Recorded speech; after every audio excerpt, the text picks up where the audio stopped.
نحمدہ ونصلی علی رسولہ الکریم اما بعد فاعوذ باللہ من الشیطان الرجیم بسم اللہ الرحمن الرحیم۔ محترم ناظرین، جیسا کہ میں حاضر ہوں ایک نئے ٹاپک کے ساتھ، یعنی ہم بات کر رہے ہیں اہل بیت اطہار کے تعلق سے، تو چلیے آگے ہم پھر محبت اہل بیت کے تعلق سے گفتگو کرتے ہیں۔ تو چلیے شروع کرتے ہیں۔ مزید ویڈیوز پانے کے لیے ہمارے چینل کو سبسکرائب کریں اور بیل آئیکن کو پریس ضرور کریں۔ حضور اکرم صلی اللہ علیہ وسلم حدیث مبارک کے اندر ارشاد فرماتے ہیں، اے لوگو اللہ سے محبت رکھو کیونکہ وہ تم پر نعمتیں نازل فرماتا ہے، اور مجھ سے بھی محبت رکھو کیونکہ اللہ کی محبت بھی اسی کی قبول ہوگی جو مجھ سے محبت کرتا ہوگا، اور میری اہل بیت سے محبت رکھو کیونکہ جو میری اہل بیت سے محبت رکھتا ہے وہی میری محبت والا ہے۔ دوستو، اللہ تبارک و تعالی کی محبت کے لیے محبت رسول ضروری ہے، اور محبت رسول کے لیے محبت اہل بیت ضروری ہے۔ تو لہذا محبت اہل بیت محبت رسول کے لیے، اور محبت رسول محبت خدا کے لیے ہے۔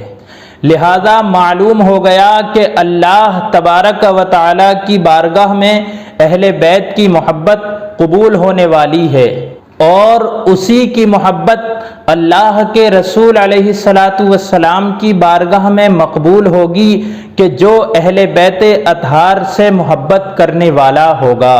دوستو، ایک اور حدیث مبارک کے اندر اللہ کے رسول علیہ السلام نے ارشاد فرمایا، اپنے چچا حضرت عباس رضی اللہ تعالیٰ عنہ کی طرف مخاطب ہو کے ارشاد فرمایا کہ خدا کی قسم اس شخص کے دل میں ایمان داخل نہیں ہو سکتا جب تک کہ وہ اہل بیت سے محبت نہ رکھے۔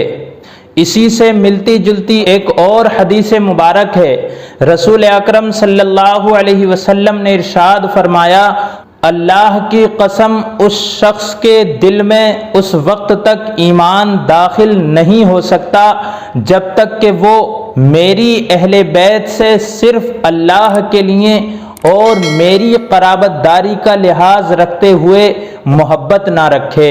ایک اور مقام پر اللہ کے رسول علیہ السلام نے ارشاد فرمایا کہ جو شخص ہماری اہل بیت سے بغض رکھے وہ منافق ہے۔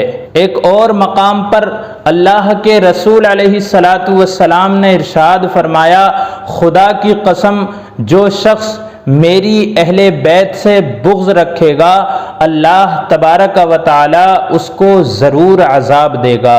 امام قسطلانی رحمۃ اللہ علیہ اس روایت کے متعلق نقل فرماتے ہیں کہ امام حاکم رحمۃ اللہ علیہ نے اس روایت کو صحیح قرار دیا ہے۔ دوستو، ایک بڑی مشہور حدیث پاک ہے، اللہ کے رسول علیہ السلام نے ارشاد فرمایا، یا ایھا الناس انی ترکت فیکم ثقلین، اے لوگو میں تمہارے درمیان دو بھاری اور معتبر چیزیں چھوڑ کر جا رہا ہوں کہ اگر تم ان دونوں چیزوں کو مضبوطی سے پکڑے رہو گے تو تم کبھی بھی گمراہ نہیں ہو سکتے۔ ان میں سے ایک اللہ کی کتاب ہے اور دوسری اہل بیت ہے۔ لوگوں، میں اپنی اہل بیت کے بارے میں تمہیں خدا یاد دلاتا ہوں۔ یہ الفاظ اللہ کے رسول علیہ السلام نے 3 مرتبہ ارشاد فرمائے، یعنی ارشاد فرمایا کہ اہل بیت کی توہین و عداوت کے متعلق خدا سے ڈرنا۔ رسول اللہ صلی اللہ علیہ وسلم سے پوچھا گیا کہ حضور کی عطرت کون ہیں؟ تو فرمایا کہ عبا، یعنی چادر والے حضرات۔ یہ چادر والے حضرات کون ہیں؟ اس کے بارے میں آگے انشاءاللہ گفتگو کریں گے تفصیل کے ساتھ۔ ایک حدیث مبارک میں اور اللہ کے رسول علیہ السلام نے ارشاد فرمایا، اے لوگو تم میں میری اہل بیت حضرت نوح علیہ السلام کی کشتی کی طرح ہے، یعنی جو اس کشتی میں بیٹھ گیا اس نے نجات پالی، اور جو اس کشتی میں نہیں بیٹھا وہ ہلاک ہو گیا۔ تو دوستو ہم محبت اہل بیت کے تعلق سے گفتگو کر رہے ہیں، انشاءاللہ آگے اور گفتگو ہوگی، کیونکہ یہ تو وہ لوگ ہیں کہ جن کی شان کو بیان کرنا ہماری زبان کے اندر اتنی طاقت کہاں ہے۔ اپنے بیان کو اس شعر کے ساتھ ختم کرتے ہوئے آپ سے رخصت ہوتا ہوں۔ ارباب اہل بیت کو نسبت کا ہے شرف، ارباب اہل بیت کو نسبت کا ہے شرف، ہے ان کی عظمتوں سے عیاں عظمت رسول کی، ہے ان کی عظمتوں سے عیاں عظمت رسول کی۔ اللہ پاک اہل بیت اطہار کے صدقے میں تمام مسلمانوں کی تمام پریشانیوں کو دور فرمائے، آمین۔ السلام علیکم ورحمۃ اللہ وبرکاتہ۔